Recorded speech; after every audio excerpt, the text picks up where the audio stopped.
Hi, it's George Nordhaus, and welcome to Monday Morning.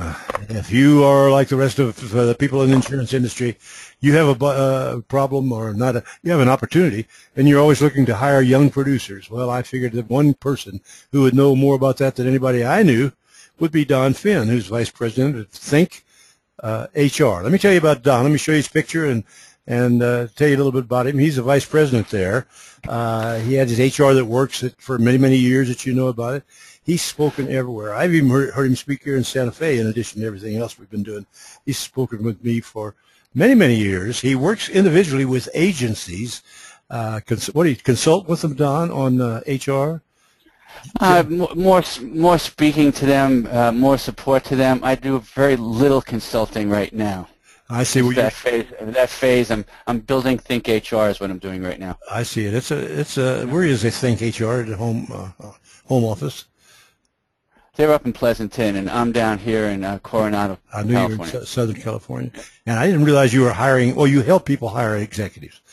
I help hire, people when they have to hire a $100,000 a year plus person. They've asked me to hire. No, very few people ask me to hire rank and file. I can imagine why. Yeah, well, listen, I'll let you know because that's another story. Okay, what are we going to talk about? Well, you asked me to talk about hiring young producers, so that's what we're going to do today. And I'm not going to beat up anybody's time because we have so little of it. And I'm going to talk first about the need. And part of my view about this is if you're not hiring somebody, chances are you're not firing somebody. When people tell me, I have no room to hire anybody, you're going to tell me everybody, you have 8 players and every single seat of that bus, especially on a sales team, that are just kicking ass and taking numbers and you're happy with them. Well, sometimes we just become too comfortable with the people we have on the bus, and hiring means that you have to get rid of the people who are just there to be comfortable. Yeah, right, and replace them with people who want to help you grow your agency. That's a tough decision. Talk about yeah. Oh no, look, emotions get in the way of a lot of logic. Yeah, right. Then we'll talk about the opportunity as I see it in terms of getting these new producers in, and then the answer to how to attract them and hire them. So that's what we'll go through, and I don't think it'll take us even a half an hour today, George. That's very good, Don. All right, well, let's move forward. All right, so we start off with, I have the opportunity to speak to many business owners all around the country. That I still do a lot of. Many of them are agency principals in those meetings. I've also spoken to agency groups, as you know, George. And the number one challenge from an employer standpoint, everybody's telling me that they have, is hiring talent right now, because the only people finally in the economy right now who don't have a job or tend to be very low-wage earners. People with college degrees, for example, have a 2% unemployment rate right now. So getting talent is a very challenging problem for employers, almost like it was before the recession. And so it's very hard to grow your business without growing your talent. They go hand in hand. So that's part of the need. It's very hard for me to grow if I don't bring on people to help me grow. It's very hard for me to become more efficient with my existing dollars if I don't replace poor employees with great employees. Second thing, for many of us, if we have smaller agencies, the young producers tend to be our succession plan. And as all of you know, I'm a lawyer. You can't go out and say, we're out hiring for young producers. But the challenge is if somebody who's 65 and applies and you're really looking at this person as a succession plan, they're not going to fit, are they? So the reality is if you don't get acquired, well, you have to have your succession through younger producers. Mm-hmm. And lastly, what we're facing is an overall demand, and this is figures I took right off the Bureau of Labor Statistics yesterday, and they caption them every so many years. So this is how many employees there are as producers in the United States, so all sorts of lines of business. The projected growth, you see it's 18 to 14%. It pretty much mirrors the projected growth of the population because insurance doesn't have a big hockey stick to it in a sense. Mm-hmm. And lastly, you see the number of projected job openings, 150,000 openings, with 45,000 of that being net new growth, okay, that projected growth. So that's the world you're fighting in. When you're going to be trying to hire top producers, you're not going to be alone in that effort is the important thing to understand. Mm-hmm. Got it. Where do you find them? Yeah, so where do you find these people? First thing is, I always tell employers, the whole idea of finding people is not the way you want to think about things. Hey, Don, let me suggest something. Can you go back? Yep. Can you go back a slide to Sure, the oh, I went too fast. I'm sorry. No, that's all right. Yeah, let's go to the opportunity. Okay, go ahead. I'm glad you caught that. I skipped over it. Oh yeah, I'm quick. So Yeah. the opportunity of always is to hire great producers. And it's a challenge question that I always have for employers. Just how good do you want your employees to be? Do you want to be comfortable about who you've got on the bus? Or do you want to move beyond a comfort zone and really strive to only get the top 10%? As Collins would say, put a great employee on every seat of the bus. That's how you have a great company. Mm-hmm. So the challenge is we don't think we're worthy somehow, either financially or opportunity-wise, of capturing that top 10%. And that's where you have to really ask yourself about your own business. What would it take for me to make myself worthy of hiring the top 10%? What would attract these people to me? And it's no different than dating, George. You know, when you go try to find them really hard, you don't get them. When you work on yourself, become a better person, you attract them. You know. I don't remember. So, yeah. And you probably don't either. I'm reminding you. Oh, thank you. I appreciate that a lot. Needed that. The point is, the self-talk is so important. It's such a big starting point in this conversation of anybody listening to this. What is my self-talk about who I'm worth getting on my bus, you know? Yep. And you've got to raise the level of your self-talk, put it that way. And you've got to be determined to hire great producers. And that begins with starting to attract them. We'll come to that in a bit.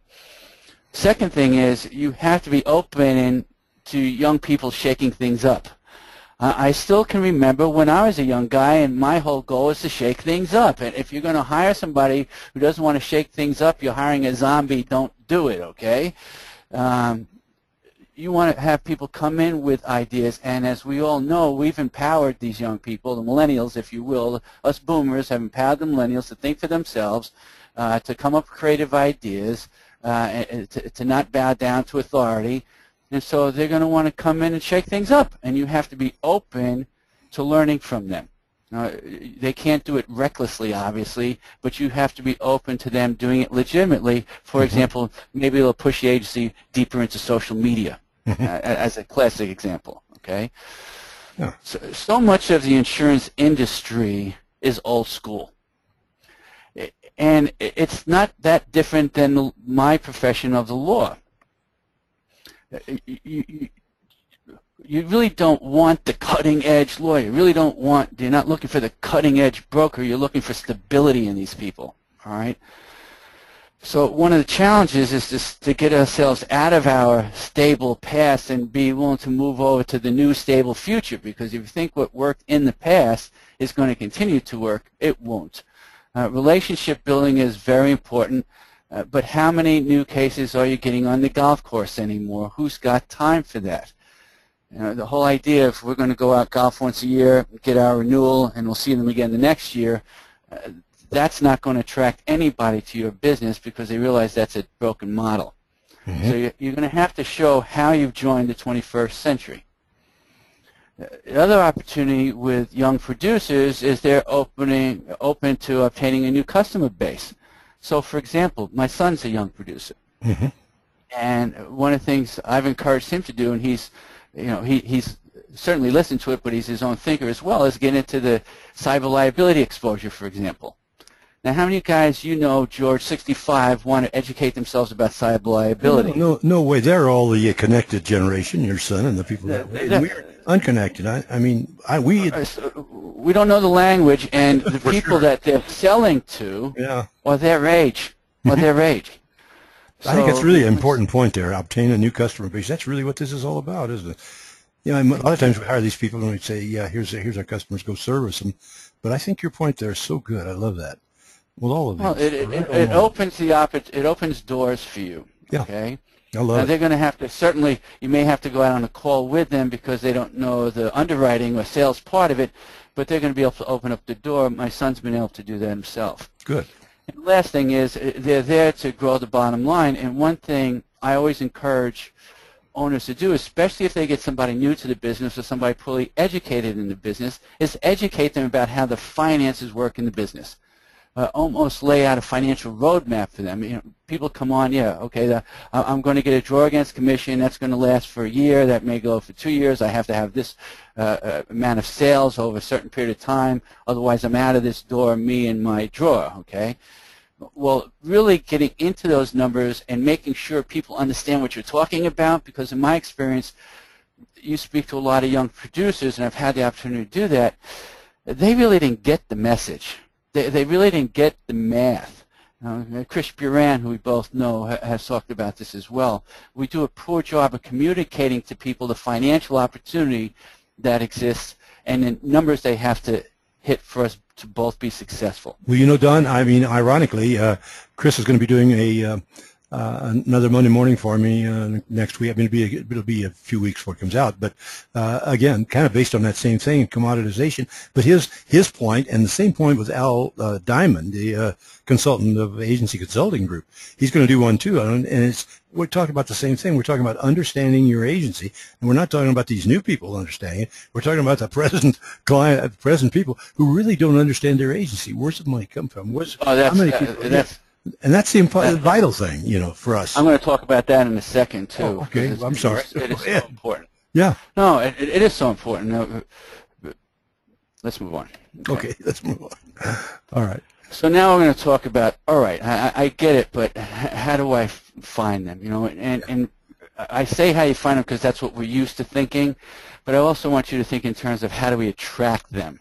How do we make them want to knock on our door? How do we go to a career fair and draw them to our table? You know. Mm-hmm. And first thing is people want to work in a great environment. So let's say somebody is a great producer, but they started off with the wrong employer. So they're producing great results, and yet they're doing so at a poor agency. You know that agency. You know, if this guy's taking business like this and he works over there, imagine if he came at my agency where we have the support you need, where we have the markets available, all those types of things. So the first place I would look is for the low-hanging fruit of somebody who's already productive but at the wrong place. At the wrong place. And I'm sure you know your competition. All right? And that's when you pick up the phone, and if you're not accustomed or good at doing that, then you hire a recruiter to do it for you. But you look at where law firms like to recruit, for example. It's in the third year after law school. Mm-hmm. Because all the learning curve is at somebody else's expense. I like that. Now, one of the problems with that is they can obtain bad habits that they have to then unlearn what they learned in those 3 years. So that's always the catch-22. What is the cost of the unlearning from that environment? That's something you're going to want to think about. The second place I'd look at is somebody, let's say that you want to work with contractors. I'll just throw a common insured out there. Mm-hmm. Well, who's already working in the construction field? You know, maybe they're a project manager. Maybe they've been doing purchasing at a contractor. So somebody who's already familiar with the industry, and if they're not in sales, they're in something at least that they're managing, could be a real opportunity too. My good buddy Les Breedlove has done that down at Slayton Insurance in West Palm. You know, if you want to go after real estate, people get somebody to sell real estate to sell insurance to real estate brokers. You know, get somebody in telecommunications to then sell insurance to telecommunications. I think that's a wise place to look. Next thing is, you see here, do you get them right out of school? And my answer to that is, if you have a very robust training program, and you'll do what it takes to retain them after you train them. Okay, so if you have a really strong apprenticeship, for lack of a better word, in that 2-year period, and at the end of the 2 years they'll really produce results, and you've got a culture that retains people, Oh, well then, get them out of school. When you have the conversation at the job fairs, you're going to have to make it a little bit more interesting than it typically do. You know, I would put up a big banner, the greatest secret as a career opportunity. You know, insurance to me, and it's one reason I encourage my son to get in it, to me is an undervalued opportunity for people in general. There are parts of me that wish instead of having gone to law school, I'd started selling insurance at the same age. You'd probably own Marsh and Mack by now. Well, the point is you can build up what you can't build at a law firm. Right. You can build up a residual. You can't build up a real. I work case to case to case to case forever. Yeah. So that ability to build up a residual is what's so attractive about the industry, and you've got to do a better job of communicating that to people. You look at the network marketing industry. What do they communicate? Passive residual income. That's their whole conversation, and they attract a ton of people with that. Well, how come the brokers aren't doing it, using that same conversation with a better opportunity than an MLM will ever offer anybody? The next thing is business about social media, and you've got to be able to create conversations online if you want young people to be interested in you. So if you have younger producers, then get them blogging, get them talking about their working experience, because somebody's going to, if they're thinking about getting into a field and they're in your region, your area, they'd be most interested in a blog from somebody already in your field, in your area. That's going to be who's most interested in that person. Sure, and if you got people in your agency, they should look, hey, we're looking for somebody, blah, blah, blah, blah, blah. I can see that being really a great draw. Yeah, but you're also going to tell them, look, you know, if you have a social media presence already, then take advantage of it and have some of the younger producers on it. If you don't have a social media presence already, tell people, look, we'd like you to help create one. right. That's very attractive. Okay. Right. Of course, there's hiring sites, there's the monsters, there's all of those of the world. I think you want to be a little bit more niched and really focus on local, more regional sites, and they do exist. More local publications, they do exist. You're really looking at what is the cost per impression for somebody. So if you go in a very large national thing, the cost per impression when you have everybody else, all the noise there, is going to be much greater than if you just say the local newspaper. But you may have a less audience in the local newspaper. Sure. So that's really trying to understand the math of what you're doing using hiring sites. Obviously, if you believe you have a great opportunity and you're a place where people want to come to work, an employer of choice, as they say, then I would look at my clients and existing employees. I'd have a great referral bonus program. You know, when you give somebody a $150 bonus for recommending somebody, they won't do it. There's too much fear that they'll be chastised for referring to the wrong person. That's the risk. That's the fear. Again, going back to Les, because I worked out of his agency for 5 years and encouraged him to do many of these things, he created an employee referral bonus of over $1,000. Now, wow, well, that kind of pushes me past my fear. Yeah, right. Gets everybody's attention. Yeah, I like that. Yeah, and so you've got to drive past fear when you're helping people to recruit like this, whether it's a client or one of your own employees. Right. Money always, at some point, will drive people past any fear. Okay. That's for sure. You know, so you find that sweet spot about it, and you give them a cheat sheet to go out there with. So they can talk about an opportunity, but they're not going to language it always the way you want it to language it. So say, hand something to somebody. So what Les would have his brokers and his CSRs or account managers do when they went to conferences, they would bring with them a cheat sheet, and if somebody seemed really sharp, worked at an agency, maybe they weren't happy at it, they say, hey, look at this, and here's our opportunity. So you give them ways to facilitate any networking efforts, especially if they're going to industry conferences. You really want people networking, not just for underwriting purposes, but for recruiting purposes. Good.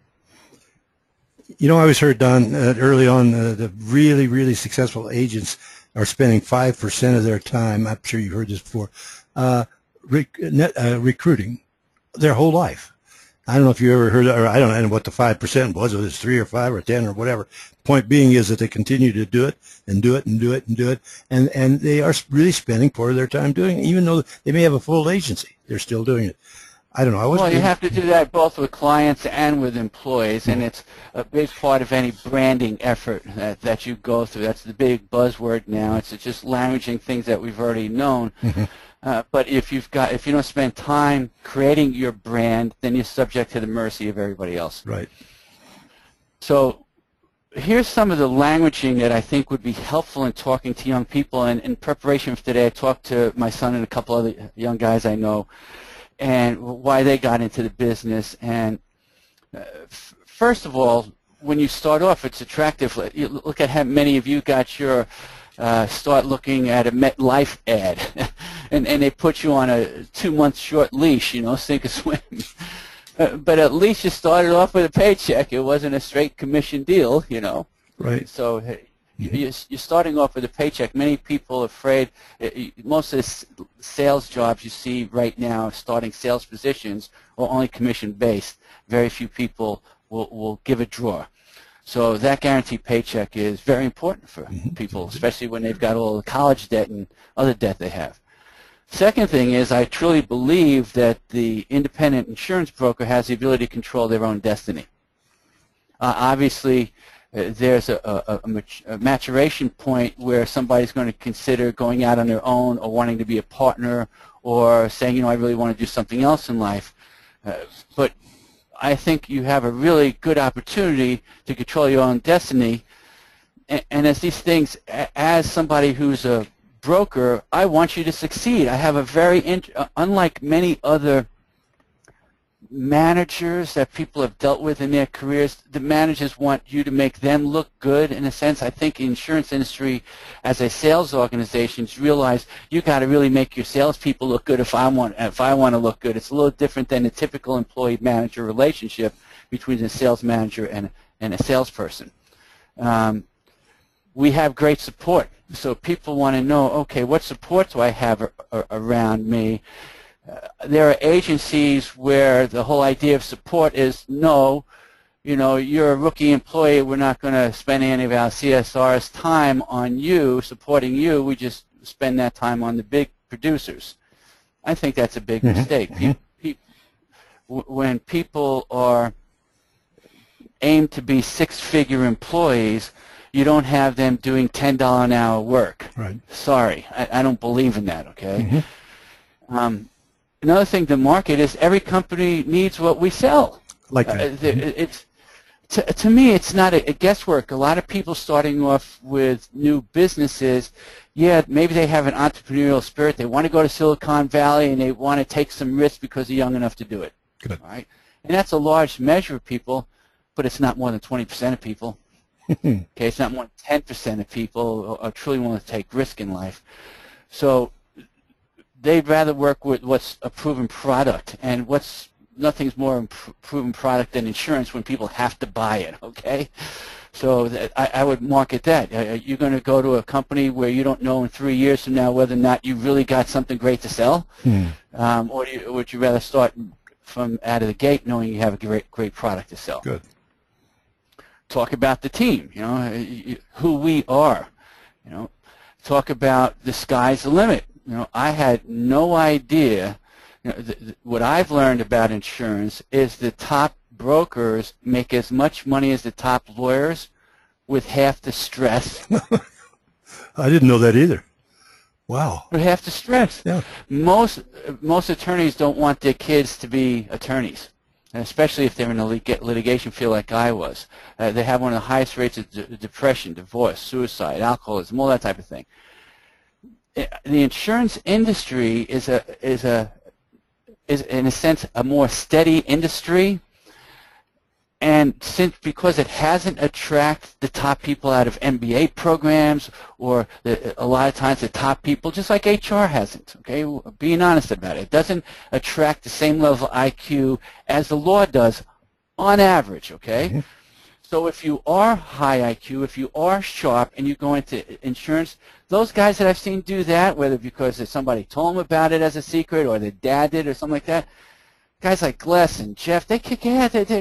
They're amazing. They have amazing lives with very low stress compared to lawyers, for example, or doctors even. You know, look at the trips you guys go on. Crazy.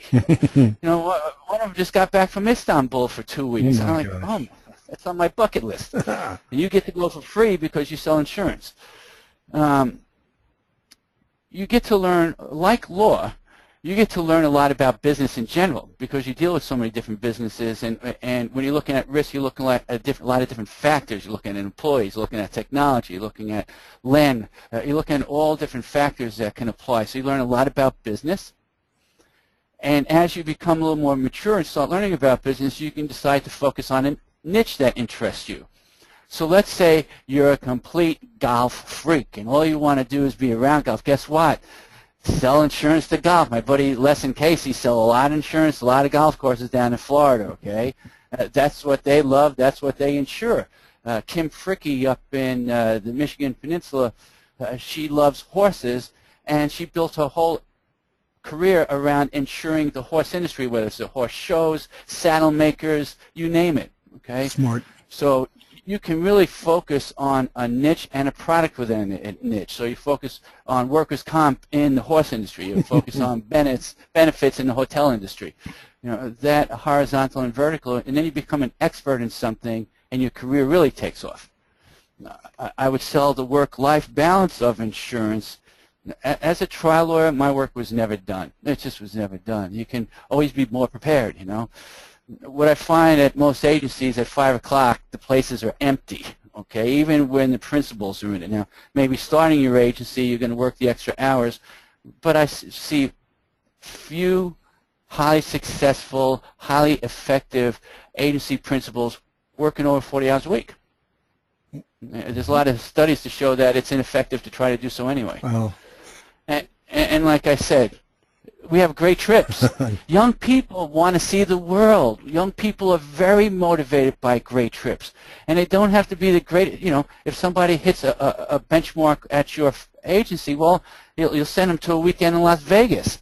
They may not get the 2-week trip to Turkey like you will, but you start them off someplace that makes sense for their career. Don, this page, to me, is one of the most important ones I've seen.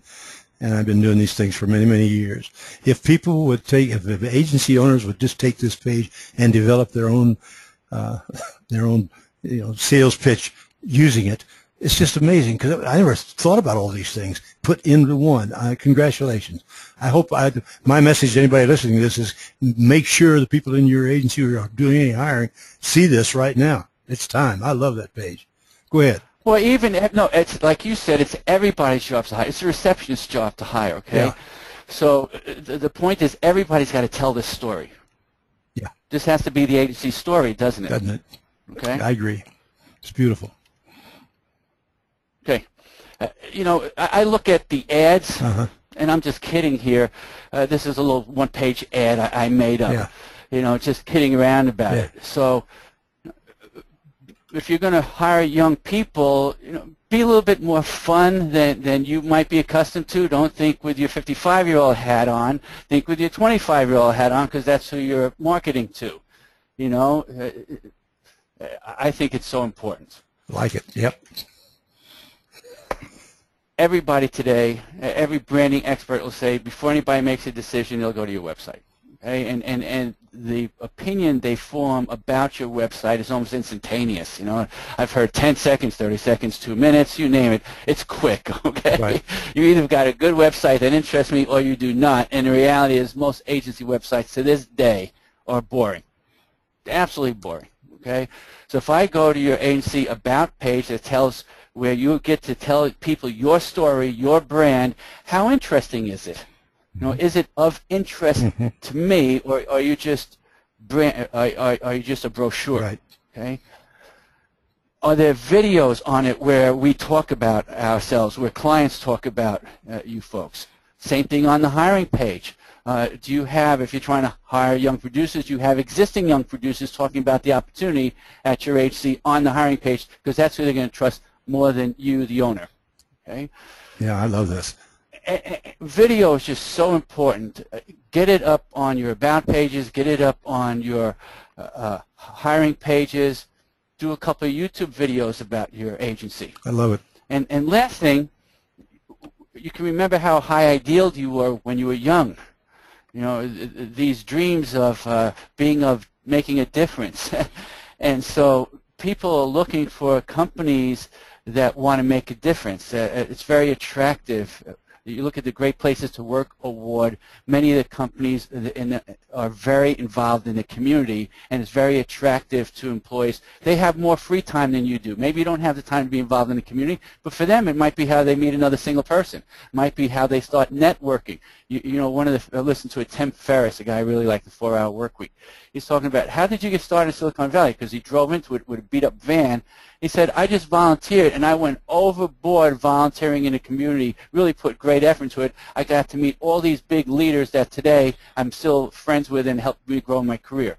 So allowing people to be of community service is very attractive to them and very beneficial to their career and to the agency. Absolutely, and if you want, and people who want to see how this is done well, they can go to Agencies Online, which is my business here. I'm one of the owners, and that's exactly what we do, this kind of stuff. But I've got really good ideas here, and I'm going to look at our hiring pages too and see, because this is motivating me. I don't do the websites. Val Jordan, our president, does that, and she's so good about it. But this is good, Don. I love this. Move. Okay, we're off. Okay. Almost finished. No, it's all right. Take your time. What happened? We skipped the hiring process. We skipped the hiring steps. You're going too fast, man. I'm so glad you printed this out for me. Right. All right. So look, when you're hiring people, the hiring steps are hiring steps. It's not rocket science. It's just process, process, process, process. And by the way, it's not a process if you don't have it in writing, you don't take a checklist approach. Then it's a hiring event, which it changes you from being an agency manager into an event planner, okay? Mm-hmm. So the first thing is getting clear about the qualifications, all right? What's available in your community? Are you going, if you're in rural Kansas like my good buddy Tom Murray is, down in El Dorado, which is smaller than Wichita, you know, in order for him to survive, he has to draw people from Wichita. Mm-hmm. Say it's a little cheaper living in our county. You're still only 45 minutes away from your friends and family. You know, come work for us. So it's part of the process is to understand what's actually available talent-wise. Mm-hmm. Then you want to test. I've always encouraged everybody to test. You test on substantive knowledge.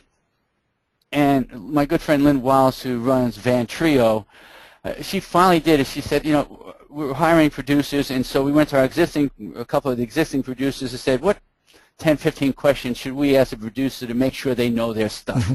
And they put together a test. Mm-hmm. She goes, I was blown away by people who said they had knowledge, and when we tested them, they were horrible. Just because they were in the business for some time doesn't mean they know anything. Most brokers are not voracious learners, all right? So if they're not in a system where they're required to learn, again, less than 1 out of 10 will be natural learners. Mm-hmm. How many people at your own agency are willing to spend their own money to learn? Mm-hmm. Very few, mm-hmm. Okay? When you find somebody who's willing to spend their own money to learn, then you just hire them without thinking twice. Okay? Yeah, I'm a little prejudiced in this area here because for the last 23 years we've owned insurance hiring system. My wife and I, she's a psychologist, Don, as you know. And at any rate, what we've done now is we have 14 of the jobs in an agency like a CSR producer and so forth, and we've analyzed each of those for what they need to know. And then we assess them using the Profiles International, which has been on many million people use it for their sales personality. That's your next point there, and I don't want to beat you up, yep. but we still do that. And then Sue gets on the phone with people after they take the test or tells them what what to use, and then she analyzes it for them, and it really helps. My point is, you really need to use one of the professional ones out there. There's some really good ones. Go to insurancehiringsystem.com. You'll see what I mean. So I don't want to make too commercial, but this is the answer. We never hire anybody without testing them and assessing them. Can't. And I'm a great believer in those. When I speak to the CEOs all around the country and I ask them, do you use them? And they raise their hand and say, tell the others the benefit you find in using them. And they all swear by them. And they all say, look, they're better at telling me who not to hire than who to hire.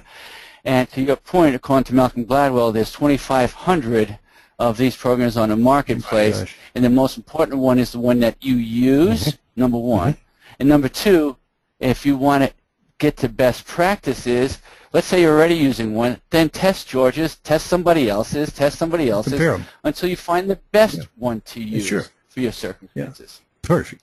Good idea. Now, the next thing is case scenarios. You're hiring anybody to solve a problem. That's why hiring anybody to. So take them through problems. What types of problems? If they're a rookie producer, they've never sold insurance before, well, take them through problems that they're going to face in their first year. If they're 3 years experience, now take them through a different set of problems and see how they respond to those. Good. You get so much valuable information. You'll even learn from these young people. I say, look, anytime you're interviewing people, you should be learning from them. I'll give an example. I helped hire a software HR executive for a software company that was growing rapidly, had to hire 150 software engineers within a 6-month period, which is a crazy ramp up. And I got to interview 7 of the top people when I was down in Florida, 7 of the top HR executives in the state, because the salary, the opportunity is very attractive. And then at the end of interviewing them, I wrote a report. Put our biggest problem. How would you solve this problem? How would you hire 150 people in 6 months?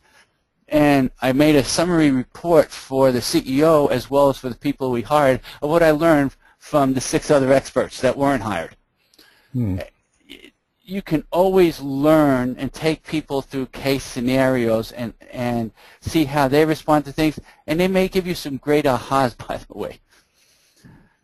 You always go through the background. They may be really friendly. You may have known a friend of theirs or something like that. I don't care who you hire. You do not judge a book by its cover.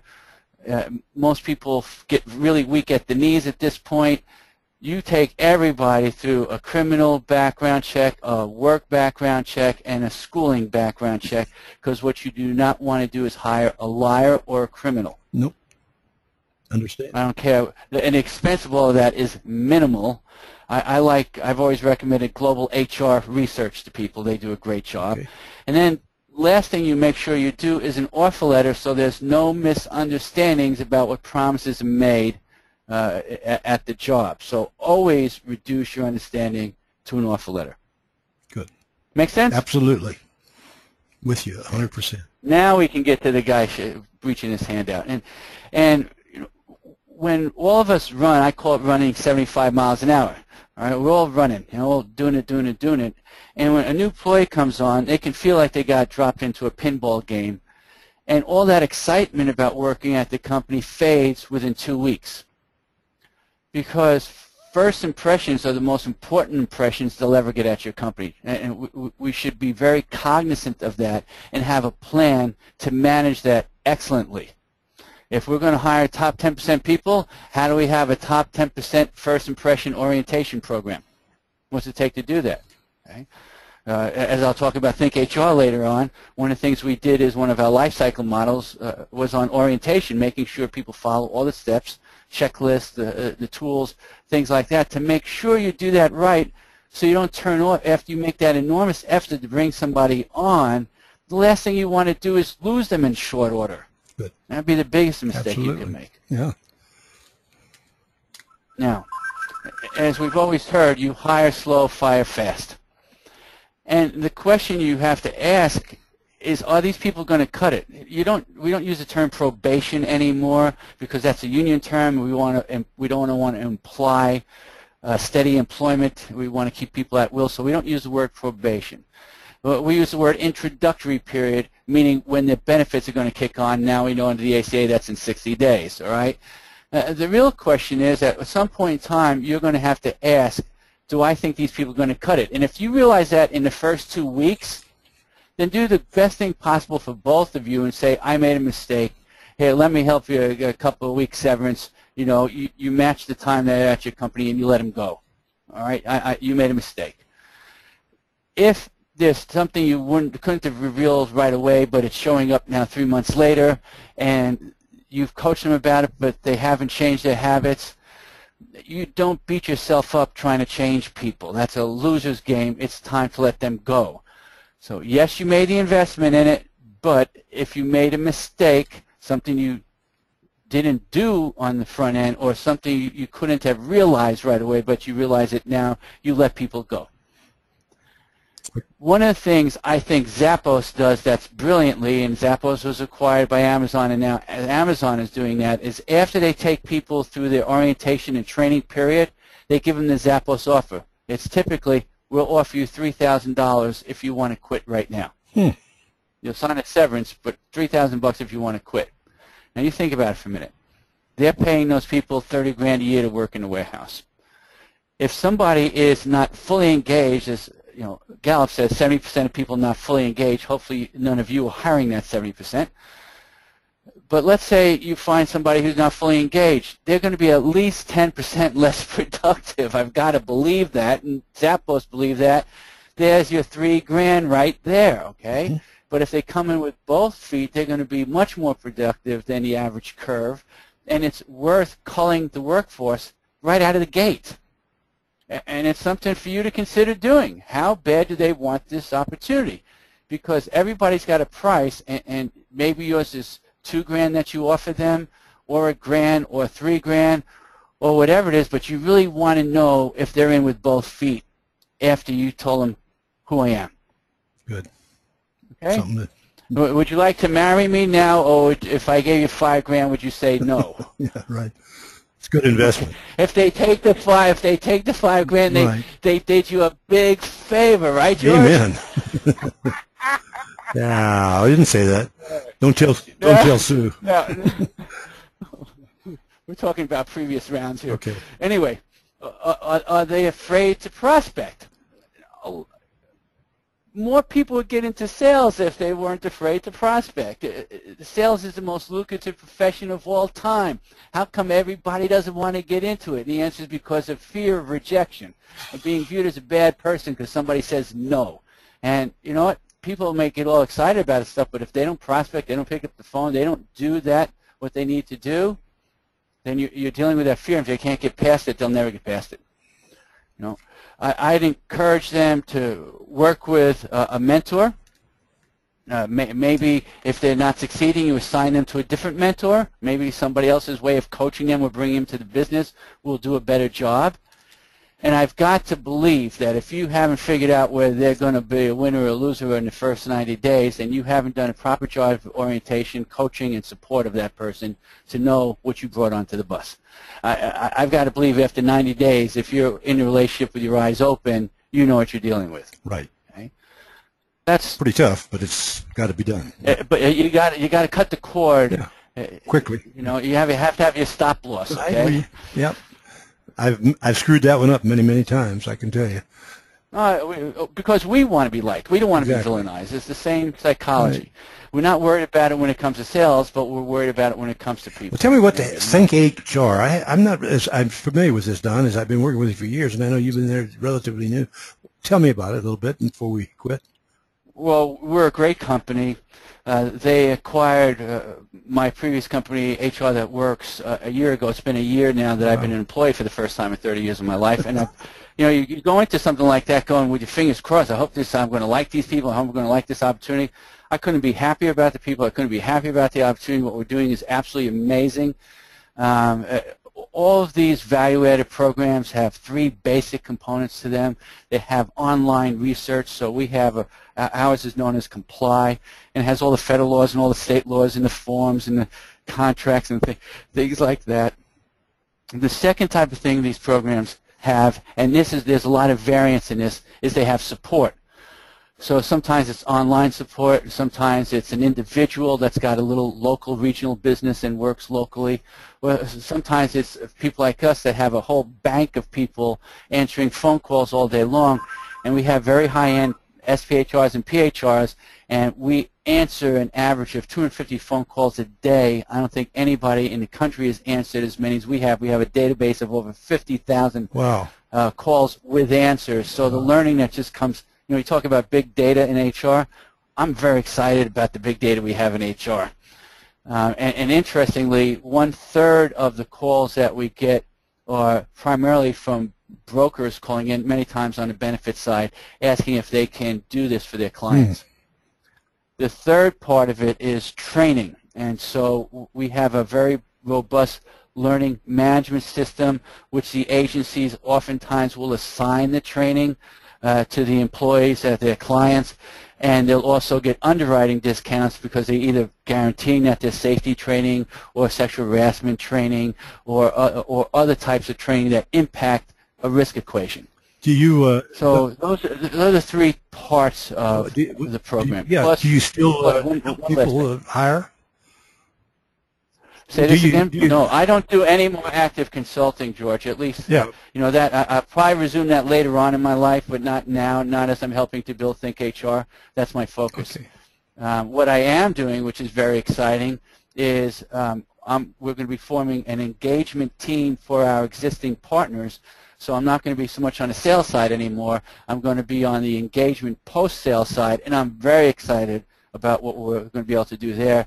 I've also added a lot of broker tools, especially in the P&C side. They already had a lot on the benefit side. They brought me in to help with the P&C side.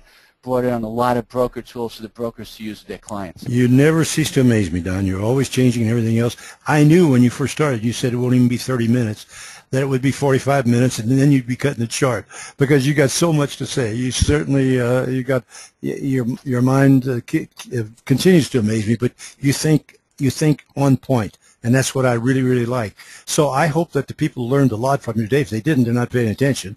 And I hope anybody who does any hiring will use this as the guide.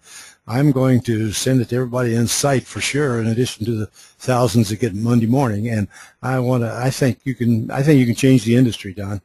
Really do. Well, again, I think the industry has incredible opportunity to it. People who are successful in the industry exemplify that opportunity, and you can put them up there and say, this is an opportunity for you too. I agree. And Don, thank you again. And for the rest of you, I'll see you next Monday morning. Thanks, George. Thanks. Bye, everybody.